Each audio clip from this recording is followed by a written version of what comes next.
ಅಂದಾಜು ವರದಿಯನ್ನ ಜಾರಿಗೊಳಿಸದಂತೆ ಬಸವೇಶ್ವರ ವೀರಶೈವ ಲಿಂಗಾಯತ ಸಮಾಜ ಸೇವಾ ಸಂಘ ಒತ್ತಾಯ ಮಾಡಿದೆ. ಪತ್ರಿಕಾಗೋಷ್ಠಿಯಲ್ಲಿ ಮಾತನಾಡಿದ ಅಧ್ಯಕ್ಷ ಜ್ಯೋತಿ ಪ್ರಕಾಶ್ ಅವರು, ಜಾತಿ ಜನಗಣತಿ ಹೆಸರಲ್ಲಿ ರಾಜ್ಯದಲ್ಲಿ ಗೊಂದಲ ಮೂಡಿಸಲಾಗಿದೆ. 66 ಲಕ್ಷ ಲಿಂಗಾಯತರ ಜನಸಂಖ್ಯೆ ಅಂತ ಹೇಳಿದೆ. ರಾಜ್ಯದಲ್ಲಿ 2 ಕೋಟಿ ಲಿಂಗಾಯತರಿದ್ದಾರೆ ಅಂತ ಹೇಳಿದರು. ಜನಗಣತಿಯನ್ನ ಹಠ ಮಾಡಿಕೊಂಡು ಸರ್ಕಾರ ಜಾರಿಗೊಳಿಸಿದರೆ ವೀರಶೈವ ಲಿಂಗಾಯತ ಸಮಾಜ ಪ್ರತಿಭಟನೆ ನಡೆಸಲಿದೆ ಅಂತ ಎಚ್ಚರಿಕೆ ಕೊಟ್ಟರು. ಎಲ್ಲ ಜಾತಿ ಜನಾಂಗದವರು ರೋಷ ವ್ಯಕ್ತಪಡಿಸಿದ್ದಾರೆ. ಒಂಥರ ಎಲ್ಲರಿಗೂ ಪ್ರತಿಭಟನೆ ಮಾಡಬೇಕು, ಈ ಜಾತಿ ಜನಗಣತಿ ಸರಿಯಿಲ್ಲ, ಮೀಸಲಾತಿ ಸರಿಯಿಲ್ಲ ಅನ್ನೋದು ಎಲ್ಲ ರಾಜ್ಯದ 6.5 ಕೋಟಿ ಜನಕ್ಕೂ ಇದು ಎಚ್ಚರಿಕೆ ಆಗಿದೆ.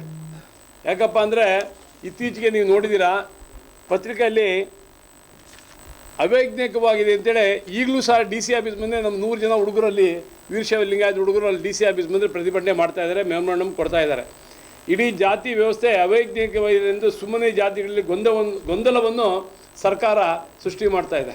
ಏಕಪ್ಪ ಅಂದರೆ ಇಡೀ ಇವತ್ತಿನ ನಿನ್ನೆ ಮೊನ್ನೆ ಪೇಪರ್ಲಿ ನೋಡಿದಂಗೆ ಇಡೀ ರಾಜ್ಯದಲ್ಲಿ ಲಿಂಗಾಯತ ವೀರಶೈವ ಜಾತಿ ಗಣತಿ 75 ಲಕ್ಷ ಅಂತ 65 ಲಕ್ಷ ಅಂತ ಕೊಟ್ಟಿದ್ದಾರೆ. ಅದೇ ಒಕ್ಕಲಿಗರದು 55-56 ಲಕ್ಷ ಕೊಟ್ಟಿದ್ದಾರೆ. ಅದೇ ಮುಸಲ್ಮಾನ್ ಜನಾಂಗದ್ದು 75 ಲಕ್ಷ ಅಂತ ಕೊಟ್ಟಿದ್ದಾರೆ. ಇಡೀ ರಾಜ್ಯದಲ್ಲಿ ವೀರಶೈವ ಲಿಂಗಾಯತರು ಸುಮಾರು 2 ಕೋಟಿ ಜನ ವೀರಶೈವ ಲಿಂಗಾಯತರಿದ್ದಾರೆ. ಹಾಗೆ ಯಾಕೆ ಅಂದರೆ ಇವತ್ತು ಆ ಪೇಪರಲ್ಲಿ ನೋಡಿದಾಗ 1 ಕೋಟಿ 22 ಲಕ್ಷ ಜನಗಣತಿ ಇದೆ. ಹೇಗೆ ಅಂದರೆ ಇದರ ಎಲ್ಲ ಉಪಜಾತಿಗಳನ್ನು ಸೇರಿಸಿದ್ದಾರೆ.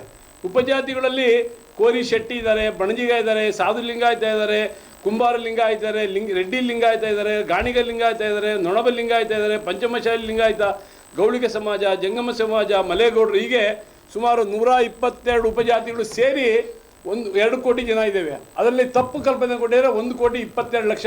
ಅವ್ರನ್ನೆಲ್ಲ ಟೋಟ್ಲು ಮಾಡಿದ್ರೆ ಆದರೆ 75 ಲಕ್ಷ ಮಾತ್ರ ವೀರಶೈವ ಮತ್ತು ಲಿಂಗಾಯತ ಅಂತ ಬೇರೆ ಬೇರೆ ವಿಂಗಡಣೆ ಮಾಡಿ ಕೊಟ್ಟಿದ್ದಾರೆ.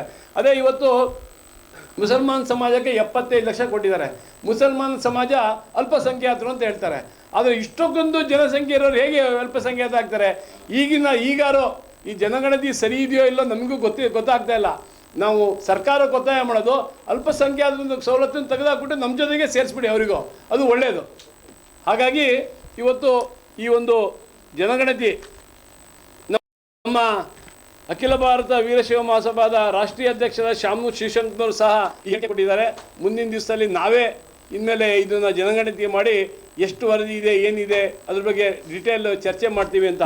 ನಮ್ಮ ಆಗ್ರಹ ಏನಪ್ಪ ಅಂದರೆ ಇಡೀ ಸಮಾಜನ ಹೊಡಿಲಿಕ್ಕೆ ಈ ಪ್ರಯತ್ನ ನಡೀತಾ ಇದೆ. ಇದು ಆಗಬಾರ್ದು. ಈಗ ತಾನೇ ಮಾದಿಗ ಸಮಾಜದವರು ಅವ್ರದ್ದು ಅಳಲನ್ನು ಹೇಳ್ಕೊಂಡು ಹೋಗಿದ್ದಾರೆ, ಅದು ನಿಜ. ಹಾಗಾಗಿ ಜನಗಣತಿ ಮಾಡಲು ಸುಮಾರು ಸರ್ಕಾರ 200 ಕೋಟಿ ವ್ಯಯ ಮಾಡಿದೆ ಅಂತ 10 ವರ್ಷದಿಂದನೇ ಸನ್ಮಾನ್ಯ ಸಿದ್ದರಾಮಯ್ಯನವರು ಹೇಳಿಕೆ ಕೊಟ್ಟಿದ್ದಾರೆ. ಇದು ಸರ್ಕಾರಿ ತೆರಿಗೆ, ಜನಗಳ ತೆರಿಗೆನ ಈ ರೀತಿ ವ್ಯಯ ಮಾಡೋದು ಸರಿಯಲ್ಲ.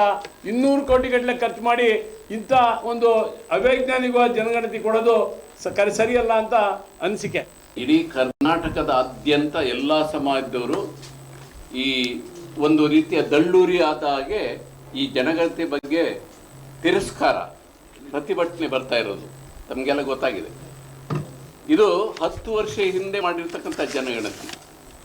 ಇವತ್ತು ಅದನ್ನು ಜಾರಿ ತರಲಿಕ್ಕೆ ಪ್ರಯತ್ನ ಮಾಡ್ತಾರೆ. ಔಚಿತ್ಯ ಏನು ಅನ್ನೋದು ನೀವು ಯೋಚನೆ ಮಾಡಬೇಕು. ಅದನ್ನು ದಯಮಾಡಿ ಇದನ್ನು ಯಾವುದೇ ಕಾರಣಕ್ಕೆ ಚರ್ಚೆಗೂ ತಗೋಬಾರ್ದು. ವಿಧಾನಮಂಡಲದಲ್ಲಿ ಯಾವ ವಿಷಯದಲ್ಲೂ ಇದನ್ನು ಜನಗಳು ಒಪ್ಪಿದ ಇಡೀ ಎಲ್ಲ ಸಮುದಾಯದವರು ತಿರಸ್ಕರಿಸಿರೋದ್ರಿಂದ ವಿಧಾನಮಂಡಲದ ಚರ್ಚೆಗೂ ಕೂಡ ಇದನ್ನು ತೆಗೆದುಕೋಬಾರ್ದು ಅಂತಕ್ಕಂಥ ಒಂದು ಒತ್ತಾಯವನ್ನು ನಾನು ಈ ಸಂದರ್ಭದಲ್ಲಿ ಮಾಡ್ತಾ, ಮುಖ್ಯಮಂತ್ರಿಗಳು ಮಂತ್ರಿಮಂಡಲ ಇದನ್ನು ಕೂಲಂಕುಷವಾಗಿ ಚರ್ಚೆ ತೆಗೆದುಕೋ, ಇಲ್ಲದೇ ಇದ್ದರೆ ತುಂಬ ಇಡೀ ಸಮಾಜದಲ್ಲಿ